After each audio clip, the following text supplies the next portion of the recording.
I don't know what's more confusing, learning astrology or just being a human. Moonday Musings is here to help with that.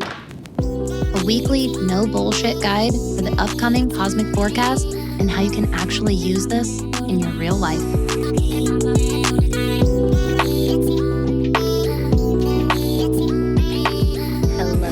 Hello, neighbor. Happy Monday and happy Moonday, my friend. Welcome to another episode of Moonday Musings. If this is your first time here at That Witch podcast, hello. I'm so glad that you found our witchy little neighborhood here. I'm Danny. I'm that witch next door.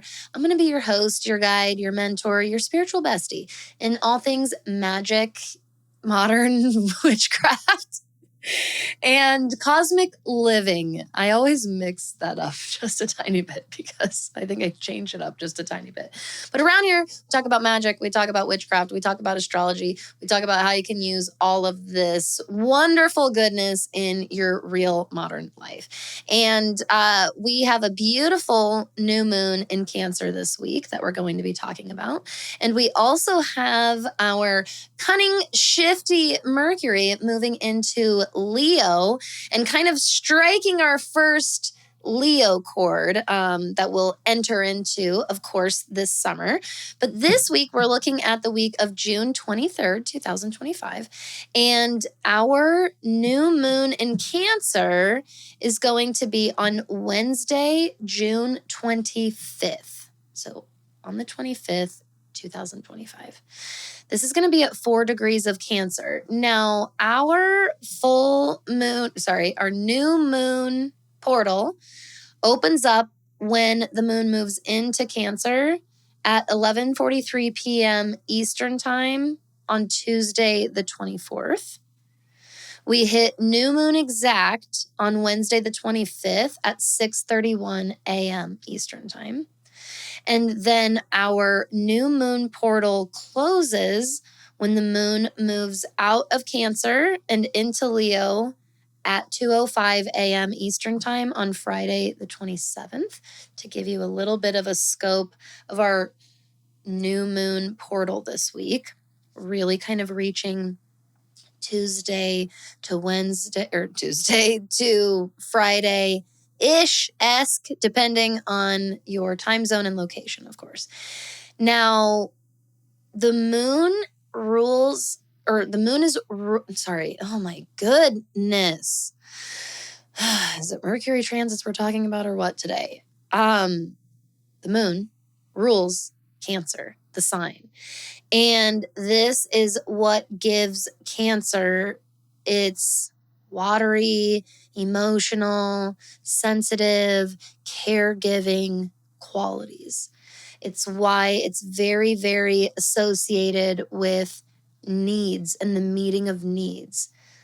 Meeting the needs for others while meeting the needs of self. Very often, Cancer transits for a lot of us is about balancing those two things. When the moon is in its new phase, we are at the very fresh beginning of the lunar cycle.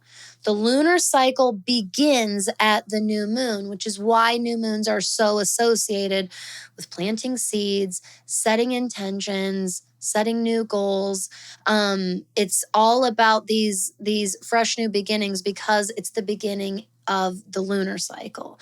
The full moon phase of the lunar cycle is like at its peak illumination. It's actually halfway through the lunar cycle is what the full moon marks. And then the dark moon, which is the sign that the moon is in, right before it moves into the new moon portal. Right before it moves into the sign, it will be in the new moon. The dark moon, which is one zodiac sign behind the new moon, is the end, really represents the closings, the completion of the lunar cycle itself. So this is a new moon in Cancer.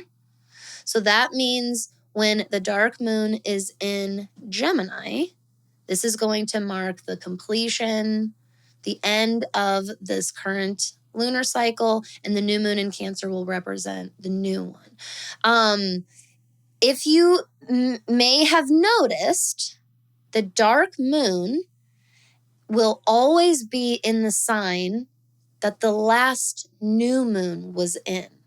So that's why it's the dark moon, which is taking place today, my friend, most of tomorrow.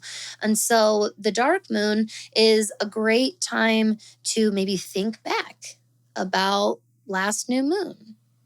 Think about the new moon in Gemini in May and what you were doing at that time, how you felt, what you were thinking about, especially since this was in the sign of super cerebral Gemini. But this kind of reflection can be really, really helpful, especially if you are struggling or feeling kind of blocked in what kind of new intentions you're setting your sight on for this new moon in Cancer. I will say that because the moon rules Cancer, both the new moon in Cancer every year and the full moon in Cancer every year are really wonderfully intuitive times for us as a collective. We tend to feel just naturally in tune with our instincts, with kind of our gut feeling, and trusting and following through with that during lunar Cancer transits tend to be times that we build trust within ourselves because of following through with our intuition. This is very spiritual building transits for us, again, because of nurturing that self-trust, honoring your intuition. And so if you have had any spiritual blocks, or if you've been experiencing any type of energetic kind of block or obstacle or challenge, new moon in Cancer is a really, really nice time to ask for some help and ask for some support. That might be from people physically in your life. That might be through the act of prayer or ritual or affirmations, really calling on the aid or the guidance of your spirit team right now, the universe, your higher self, calling on your inner caregiver to provide some nurturing and some healing or healthy parenting for you or for your inner child is another really gorgeous way to work with new moon and Cancer energy. So sometimes it's helpful to visualize like yourself doing some healing parenting to your past self or your inner child, especially parenting or nurturing that wasn't offered to you during a time that you really needed it. But another form of this that just shifts on the timeline that we're visualizing is picturing your higher self or your inner parent or your inner caregiver to bring in some nurturing and caregiving right now. This is something that as adults we're craving. And sometimes it's hard for us to admit that. Maybe sometimes it's a little easier. What it is it's easy for some of us to admit, and it's harder for some of us to admit that. Or it's easier for some of us to recognize that and harder for others of us to recognize that we are craving some caregiving, and more specifically, very often we're craving parenting. This is not mutually, this is not exclusive to just one person or another. Like if you had good parenting growing up versus harmful parenting growing up. I find that regardless of your parenting experience that you received, it's very, very natural to crave a sense of nurturing from someone older or wiser than you feel, especially in that moment.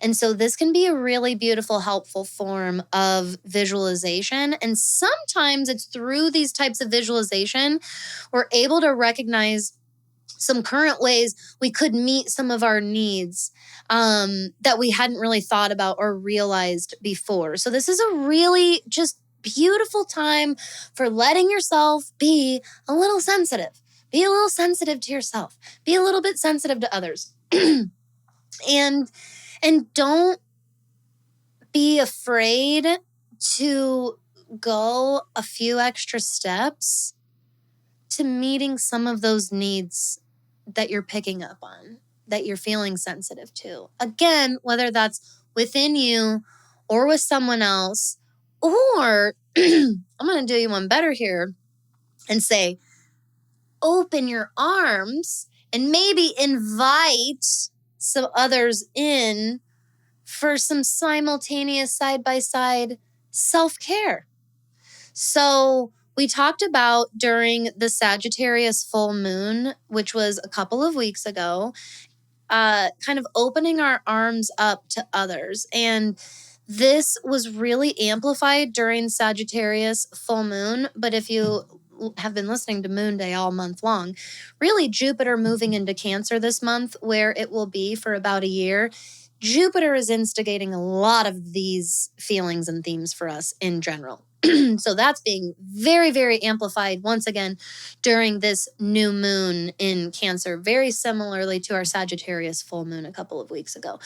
But this is a nice time for recognizing, like, I am lacking in X, Y, and Z. I could really go for, just like going for a nice, regular, how nice it sounds, like going for a nice movie, like buy tickets to a movie, go to a movie, have a nice quiet dinner, and then go home. How simple and accomplishable and safe, but still gives you a little bit of doing something different, going out, and how easy is it to invite either a group of people or one person to go with you that you already know could use that, or maybe just someone that you enjoy spending that time with. I would not be surprised if anyone that you include ends up feeling very similar, is like, wow, I could really use this too. And it doesn't have to be the movie and the dinner thing. Like, that's a pure personal example of, like, if I had to pick like a really simple but would still be really, really effective way to lean into, like, meeting a few needs while helping, opening my arm up to someone else, and it potentially being a cup-filling experience for them too. That's a movie and dinner night for me right now. But this can be totally unique to your lifestyle, your preferences, your budget, what's available to you. This could be an experience you do with a group of friends. Maybe you call up your parents on this one, or a parent, or a sibling. Maybe this is something that you and your children do together, or you and a specific one of your children, so you can get a little one-on-one time with them. Maybe this is something that you do with your partner in reconnection. There's a way to be really intentional about this. And again, it's by opening up to our sensitivities and recognizing, like, I'm sensing this in me, I'm sensing this in someone, and I'm going to just respond to those needs. That is the abundant beauty of Cancer energy. Absolutely. And kind of helping us nurture some of this energy and honestly keep it going after our new moon this week is our pal Mercury moving into the sign of Leo. And Mercury is going to move into Leo on Thursday, the 26th, and it's going to stay in Leo until September 2nd. Now, normally Mercury would be like way past that by September. But we are going to have a Mercury retrograde cycle while Mercury is in Leo. So it's going to lengthen its stay or its chapter in Leo a little bit. So we will have Mercury in Leo energy from now all the way till the very beginning of September. And Leo energy helps us tap into our heart center and our fierce, loving parts of ourselves, the fiercely loyal parts of ourselves, the fierce leaders within ourselves. And it helps us prioritize passion and creativity and family and fun and festivities, and being seen and being fully illuminated and unapologetic in your I keep wanting to say authority, but what I mean to say is autonomy, but that's kind of cool. Maybe authority is what somebody needs right now, is to really step into their authority. Maybe it's me. But maybe you need that word, stepping into your own unapologetic authority right now.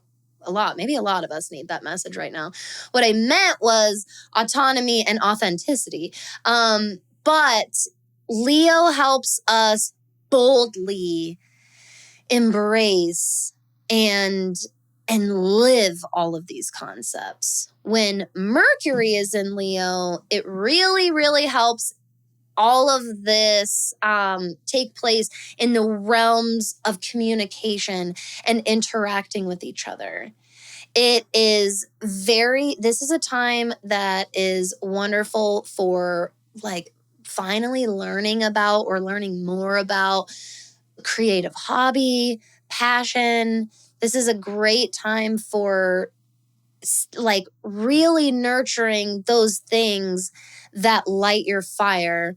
And if that for you has looked at all, or you've been feeling called at all, like that is in doing something like this, like showing up on YouTube or a podcast or social media or starting a business, this is a good time. This is a good time. Mercury in Leo helps us boldly and unapologetically share and shine in and speak our truth.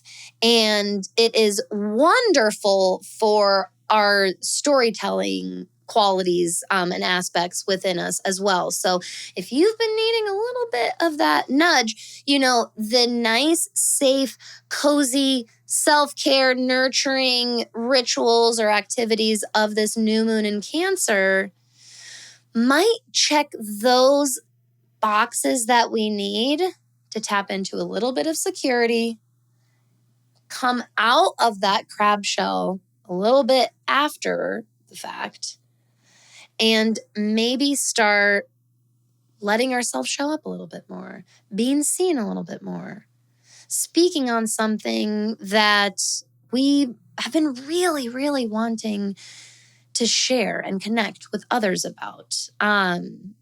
I love this because we have a lot of Cancer energy that I've definitely emphasized throughout this month on Moonday.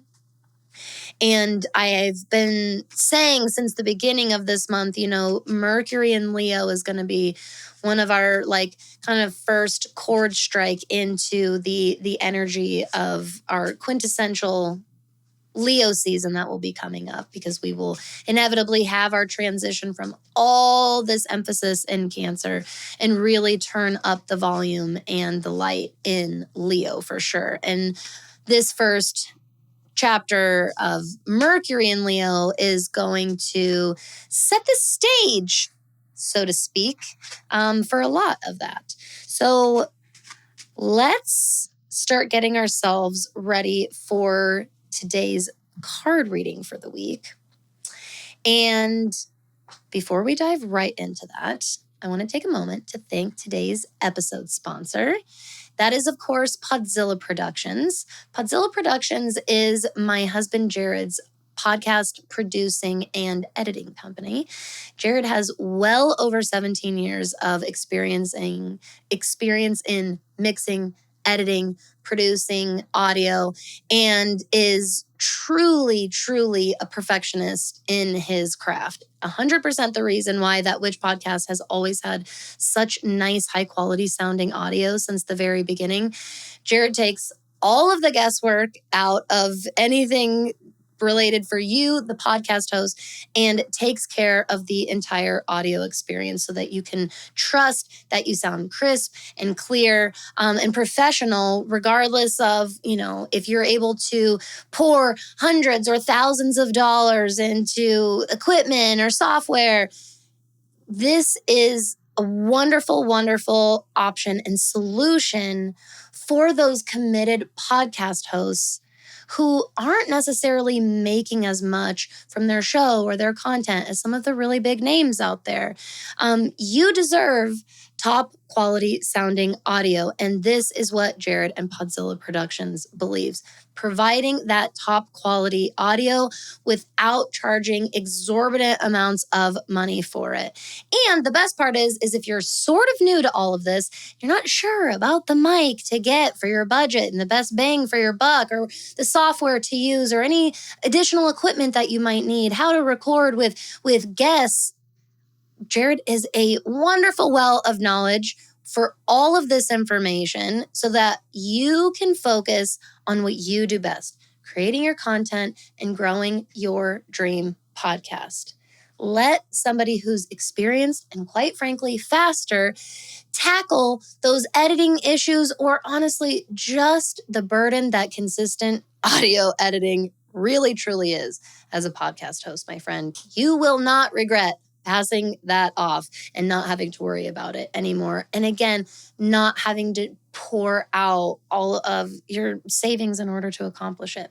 If you have any questions, you can reach out to Jared directly. The information is in the show notes below, or you can go to podzillaproductions.com. And now, my friend, let's move into our card reading for the week. I want you to let yourself kind of reset your energy a little bit. You can roll out your shoulders. You can roll out your neck. Squeeze your fingers or your toes. You can even blink your eyes open and closed. I love this. Take some nice deep breaths in through your nose and out through your mouth. If it feels aligned to close your eyes, you can do so. And you can even pause this episode right here and make this moment of reset as long and as luxurious as you need. And when you're ready, I want you to open yourself up to any insight, any guidance, any answers that you may be needing or seeking at this time.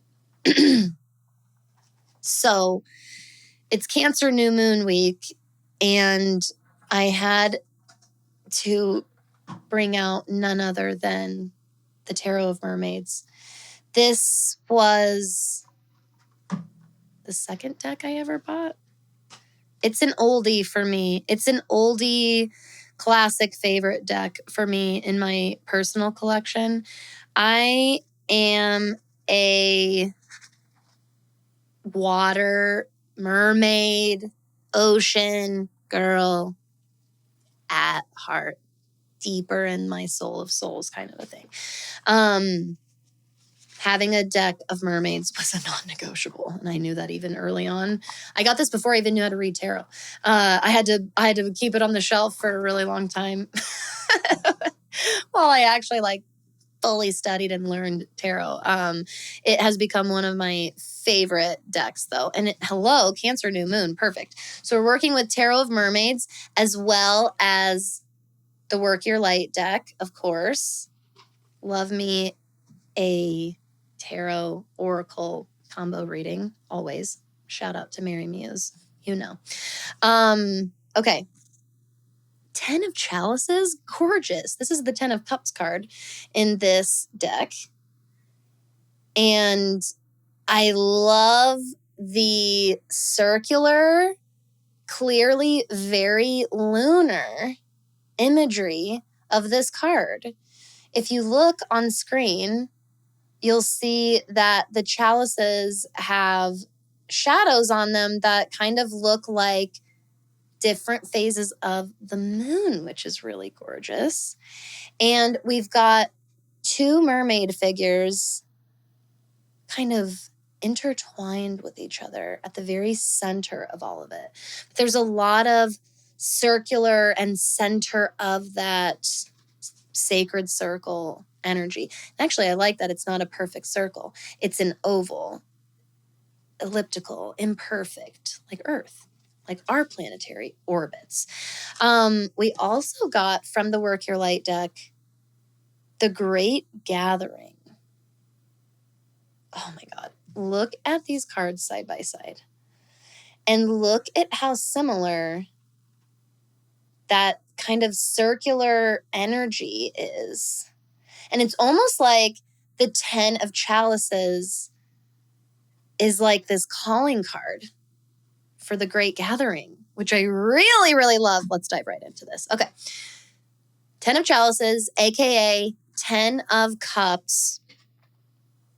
So when we put this into context with the new moon in Cancer, and especially Mercury in Leo, we are really honing in on like our deepest values that we hold, the things that we hold dearest.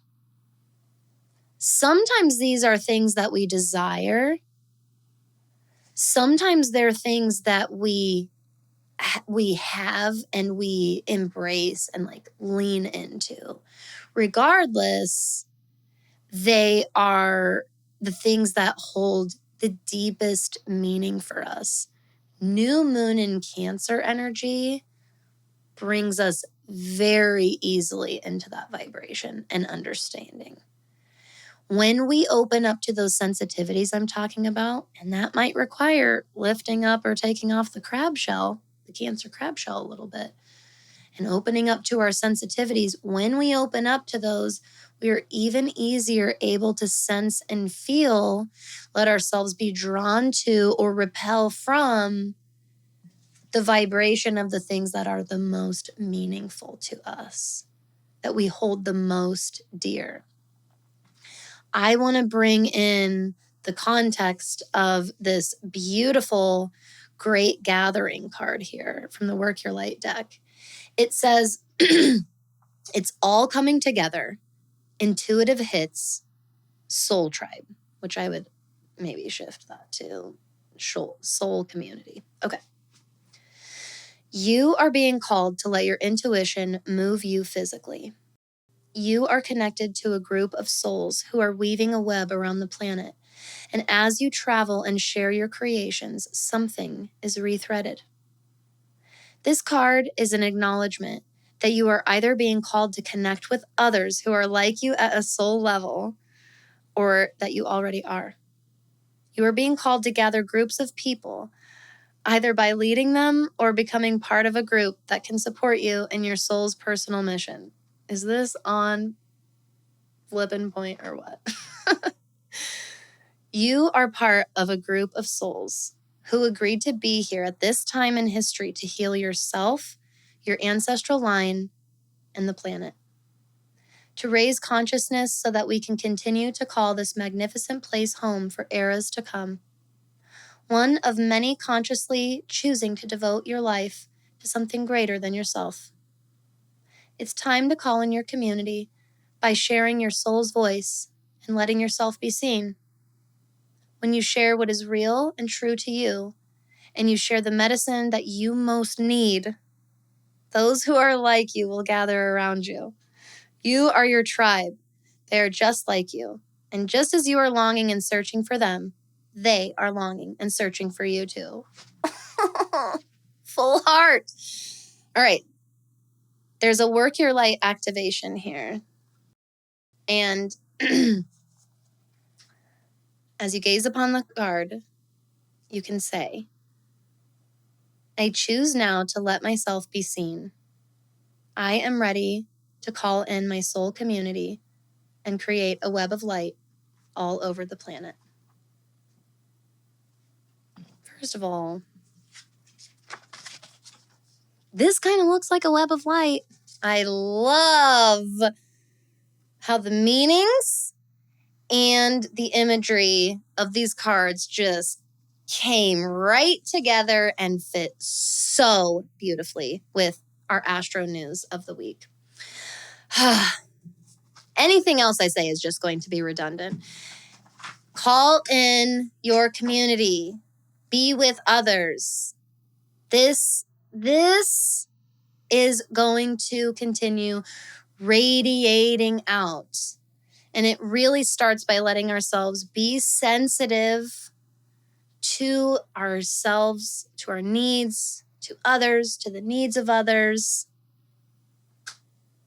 When we prioritize those, when we find that balance, I think that we really open ourselves up to healing on like our biggest and most collective levels. Gorgeous. Thank you so much for your time today, neighbor. If you are looking for that soul-aligned community, especially when it comes to your spiritual practice, you as a modern witch or an astrological student or an energy practitioner, this is why I created That Witch School. That beautiful, welcoming, friendly, safe, and accepting community exists. It exists, my friend. And it's not just stacked with an incredibly supportive network of amazing neighbors just like you. It is loaded with content, resources, courses, and ongoing groups to support you and your growth journey as a modern witch and practitioner. If you have any questions about that, you can always reach out to me. You can go to thatwitchnextdoor.com/conjurethatwitch. Send me any questions you ever have about That Witch School, of course. And when you're ready to join us, go to thatwitchschool.com. You will not regret being a part of one of the most amazing, friendly, welcoming, safe communities out there. If this kind of stuff is calling to you, you're going to love. You're just going to love what we're doing, my friend. Thank you, neighbor, for your time today and every day. You're such a special and unique and really valuable part of our neighborhood and community. Until I see you next time, which is going to be on the new moon in Cancer with the lovely Ashley Michelle, I will see you then. And I want you, in the meantime, to make sure that you are out there staying safe, having fun, of course, and stay magical, my friends. What is That Witch School? That Witch School is my magical monthly membership that combines safe, welcoming, nurturing community with quality, ethical witchcraft and astrology education. This is like Patreon meets social media, but better. We have monthly calls hosted and guided by myself, as well as multiple instructors within our school. An incredibly beautiful and supportive community of like-minded witches, all built from the neighbors within our neighborhood right here. Plus, there is a just astounding library of resources and content that is always growing, and so much more. You can go back and listen to my episode on the podcast called Welcome to That Witch School 2025 for all kinds of details and information on the membership, the different plans you can subscribe for, pricing, and frequently asked questions, everything that you need to know. Or you can always send me a direct message or email if you ever have any questions. You can get my contact information in the show notes below. And when you're ready to join us, you can go to thatwitchschool.com and find the plan that works for you and join our magical community today.